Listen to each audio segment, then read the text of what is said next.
इंद्रायणीचं पसायदान दिनांक 25 एप्रिल. शीर्षक रेडिओच्या रम्य आठवणी. लेखक डॉक्टर संतोष मोतीराम मुळावकर. अभिवाचक प्राध्यापक पंकज आंबेकर. आजचा काळ दृकश्राव्य समूह संपर्क साधनांचा आहे. ही साधनं अनुभवताना श्राव्य प्रतिमेबरोबरच दृक प्रतिमासुद्धा आपल्यासमोर साकारली जाते. त्यामुळं सगळं चित्र अगदी स्पष्ट होत जातं. सगळ्या जगाची सचित्रता अनुभवताना आपण अगदी चित्रासारखे होऊन जातो. या जगाची दृक प्रतिमासुद्धा आता आपल्यापासून दूर राहिली नाही. ती आपल्या घराच्या कोपऱ्यात अगदी जवळ आली आहे.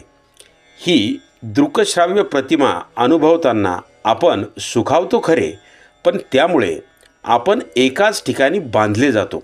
आपल्याला स्थानबद्ध व्हावं लागतं. हातचं काम सोडावं लागतं. हातचं काम सोडून स्थानबद्ध होण्यात आपण हरपून जातो. बऱ्याचदा अत्यंत महत्त्वाचं काम असताना या स्थानबद्धतेतून स्वतःची सुटका करून घेणं जीवावर येतं. या दृकश्राव्य साधनाचे आपण गुलाम बनत चाललो आहोत ही जाणीव व्हायला लागते. ही जाणीव झाली की घरात बंद करून ठेवलेल्या रेडिओकडे आपण केविलवाण्या नजरेने पाहतो. तो रेडिओ चालू करावा असं आपल्याला तीव्रतेने वाटायला लागतं आणि आपल्याला रेडिओच्या मागे पडलेला सुवर्णकाळ आठवायला लागतो. प्रत्येक घराची सकाळ रेडिओच्या टिपिकल संगीतानं व्हायची. मग दिवसभराचा श्रवणयज्ञ सुरू व्हायचा. तरुण मंडळी मोठी हुशार असायची. सकाळी सकाळी रेडिओवर भक्तिगीत लावून द्यायची. ते ऐकून जुन्या पिढीला आपलं जीवन सार्थकी लागल्यासारखं वाटायचं. त्यामुळं तरुणाईला पुढच्या श्रवणाची परवानगी आपोआप मिळून जायची आणि मग भारतभर सकाळी सकाळी सिलोनचा अंमल असायचा. सिलोन नावाची ही श्रीलंका रावणाची होती हे साप विसरलं जायचं. ह्या आंतरराष्ट्रीय समस्यांचा भर बिनाका गीतमालाच्या वेळी अधिक प्रत्ययाला यायचं. सकाळचं सिलोनचं श्रवण साम्राज्य ओसरत आलं की मग विविध भारतीचा वसंत खुलायचा.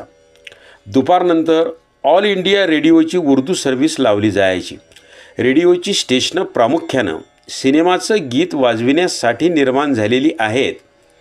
त्यामुळं ती गीतं आपण मुकाटपणे ऐकली पाहिजेत असा एक गोड गैरसमज त्या काळी प्रचलित होता. अधूनमधून बातम्यांसाठी, भावगीतांसाठी प्रादेशिक स्टेशनं लावली जायची.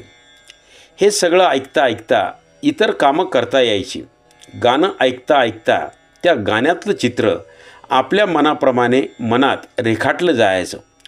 गाणं दुसऱ्याचं असलं तरी गाण्याचा दृक अनुभव मानसिक पातळीवर कसा घ्यायचा या बाबतीत मन स्वतंत्र असायचं.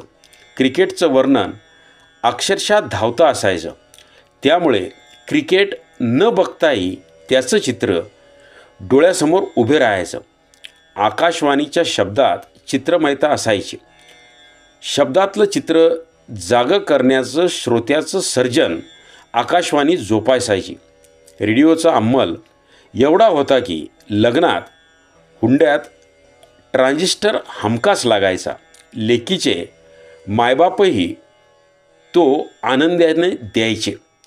जवाईबुवा हा ट्रान्झिस्टर खांद्यावर लटकून गावभर फिरायचे. त्यामुळं घरात कटकटीही कमी व्हायच्या.